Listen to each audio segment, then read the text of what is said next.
그대여, 한 해가 흐르고 또다시 새로운 계절이 오듯 이맘때가 되면 부모의 마음은 더욱 바빠집니다. 하루하루를 애써 살아가는 자식이 길을 잃지 않도록 기도하는 그 마음, 그 누구보다 부처님은 알고 계십니다. 오늘도 아이가 잘 지내고 있을까? 마음은 흔들리지 않았을까? 시험 결과에 실망하진 않을까? 이런 생각들이 가슴속을 떠나지 않는 그대. 때로는 불안하고, 때로는 답답하고, 자식을 도와줄 수 없는 현실 앞에 무력함을 느끼기도 하지요. 하지만 부처님께서는 이렇게 말씀하셨습니다. 마음이 흔들릴지라도 다시 고요히 하라. 다시, 또다시 정진하라. 그러면 어둠은 물러가리라. 이 말씀은 단지 자식에게만 전하는 말씀이 아닙니다. 그대여, 지금 이 순간 불안한 마음을 다독이고 자식을 위해 묵묵히 하루를 살아내는 그대의 마음 또한 바로 그 정진이요, 깊은 수행입니다. 하루 세 끼를 챙기고 잔소리를 참아내고 속이 상해도 꾹 참으며 다시 등을 토닥여주는 그 마음, 그 모든 순간이 그대가 자식을 위해 지어가는 복이며 그 복은 반드시 자식의 길에 인연으로 머무르게 될 것입니다. 오늘 이 시간 그대에게 부처님 말씀을 통해 한 줄기 희망과 위안을 드리고자 합니다. 정진하는 이는 결국 복이 머무는 사람이다. 이 말씀을 가슴에 새기며 이제부터 7가지 이야기로 풀어가겠습니다. 첫 번째, 자식의 시험은 부모의 수행의 장입니다. 수험생의 부모가 된다는 것은 끝없는 기다림과 내려놓음의 수행을 뜻합니다. 시험 일정이 다가올수록 부모는 조바심이 나고 공부는 잘하고 있나? 혹시 이번에도 성적이 떨어지진 않을까? 이런 생각이 꼬리를 물지요.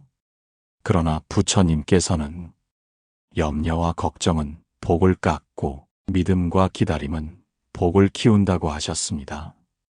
그대여, 지금 자식은 자기 인생의 첫 고비를 스스로 넘어가고 있는 중입니다.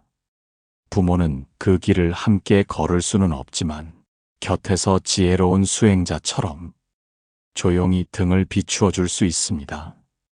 때론 마음에 들지 않는 성적표를 받아도 괜찮다.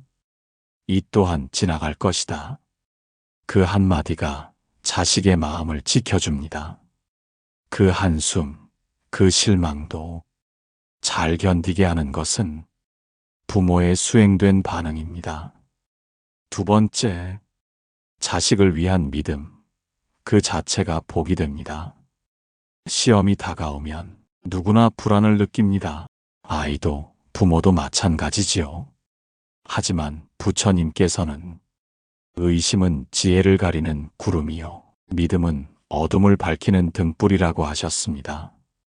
그대여, 지금 이 시기에 부모가 할 수 있는 가장 큰 복 짓는 방법은 자식을 믿어주는 것입니다.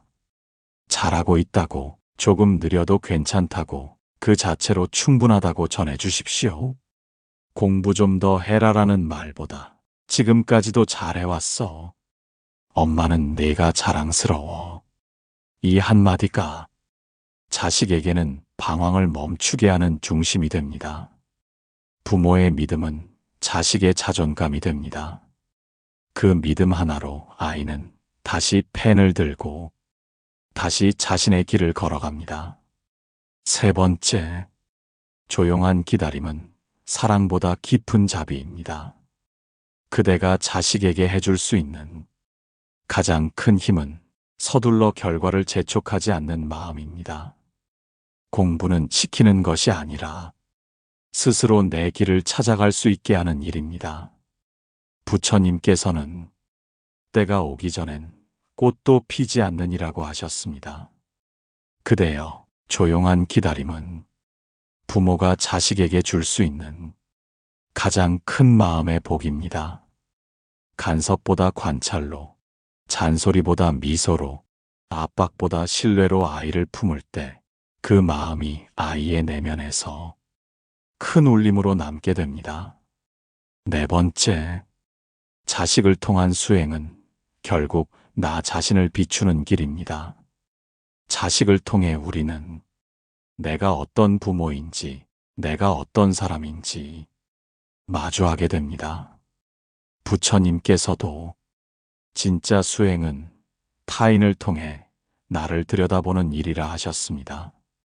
자식의 공부를 보며 조급한 나, 자식의 결과에 불안해하는 나, 그리고 그 불안 앞에서도 다시 중심을 잡고 기도하는 나를 발견하게 됩니다. 이 수행은 단지 자식을 위한 길이 아니라 그대를 위한 내면의 깨달음의 길이기도 합니다. 그 깨달음은 자식이 합격하는 그날에도, 결과에 마음이 흔들릴 때에도 그대를 흔들지 않을 단단한 자리가 되어줄 것입니다. 다섯 번째, 정진은 합격의 결과를 넘어서는 가르침이 됩니다. 그대여, 시험은 언젠가 끝납니다. 하지만 정진은 인생 전체를 밝히는 수행입니다. 합격하든 혹은 결과가 기대와 다르더라도 자식은 그 시험에서 삶의 태도를 배우게 됩니다. 부처님은 말씀하셨습니다. 정진한 이는 복을 따르지 않고 복이 그를 따르느니라.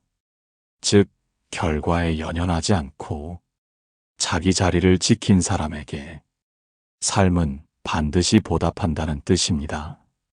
그러니 부모는 자식에게 정진하는 법을 알려줘야 합니다.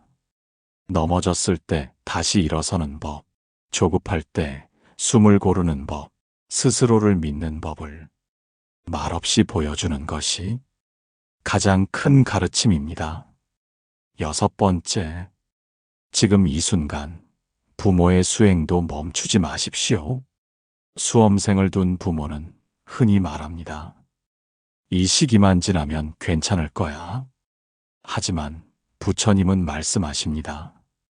정진은 삶 전체를 밝히는 등불이다. 아이의 입시도, 아이의 진로도 사실은 일생에서 하나의 파도에 불과합니다. 부모의 수행은 그 파도가 일렁일 때 아이가 휩쓸리지 않도록 바닥을 잡아주는 닷과도 같습니다. 오늘도 마음이 흔들릴 수 있습니다. 조급할 수 있고 남과 비교하며 불안해질 수 있습니다. 하지만 그 순간일수록 다시 숨을 돌이켜 보십시오. 호흡을 돌아보고 아이를 바라보는 눈을 부드럽게 하십시오. 말보다는 눈빛으로, 가르침보다는 믿음으로, 지적보다는 기다림으로. 그때 그대의 자식은 부처님처럼 인내한 부모를 기억하게 될 것입니다.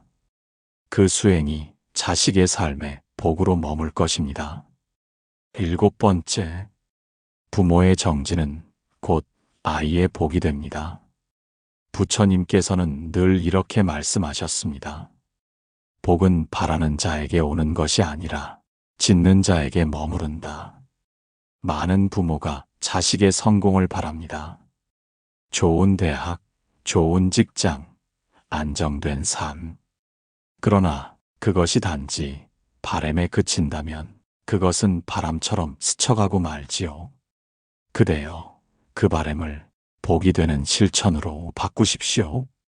아이가 불안해할 때 그 불안을 받아주는 부모가 되어주십시오. 아이에게 좋은 말을 건네는 대신 마음을 들어주고 묵묵히 곁을 지켜주는 수행을 하십시오. 그 모든 정성이 자식의 마음을 지탱하는 등불이 됩니다. 그리고 그 등불은 어둠 속에서도 방향을 잃지 않게 하지요. 자식의 복은 부모의 삶 위에 쌓입니다. 그대가 인내하고 사랑하고 포기하지 않음으로써 그 복은 언젠가 자식의 삶으로 이어지게 됩니다. 그대여, 우리는 자식이 잘 되기를 간절히 바랍니다. 그러나 부처님은 그보다 먼저 그대 스스로가 복의 그릇이 되라고 하셨습니다. 세상 모든 부모가 자식의 길을 대신 걸을 수는 없습니다. 하지만 부모의 기도는, 부모의 마음은 그대 자식의 길에 등불처럼 따라갑니다. 정진이란 멈추지 않고 나아가는 것입니다. 내가 흔들릴 때도, 자식이 실망했을 때도 끝까지 포기하지 않고 기다리는 그 마음이 가장 깊은 복의 씨앗입니다. 오늘도 그대는 밥을 지으며 수행하고, 말을 참으며 수행하고, 눈물 흘리며 기도하는 그 자리에서 부처님처럼 복을 짓고 있습니다. 그 수행이 헛되지 않음을, 그 복이 반드시 자식의 길에 닿음을 부처님은 분명히 말씀하셨습니다. 그러니 오늘도 그대여, 마음을 다잡고 이 하루를 따뜻하게 살아가십시오. 정진하는 이는 결국 복이 머무는 사람입니다. 이 시간 부처님 말씀으로 마무리하겠습니다. 법구경 제25장 중에서 자신을 지켜가는 이가 곧 자식을 지켜가며 정진하는 이의 마음엔 복이 머무느니라. 마음이 머무는 곳 맑은 다름 채널이었습니다.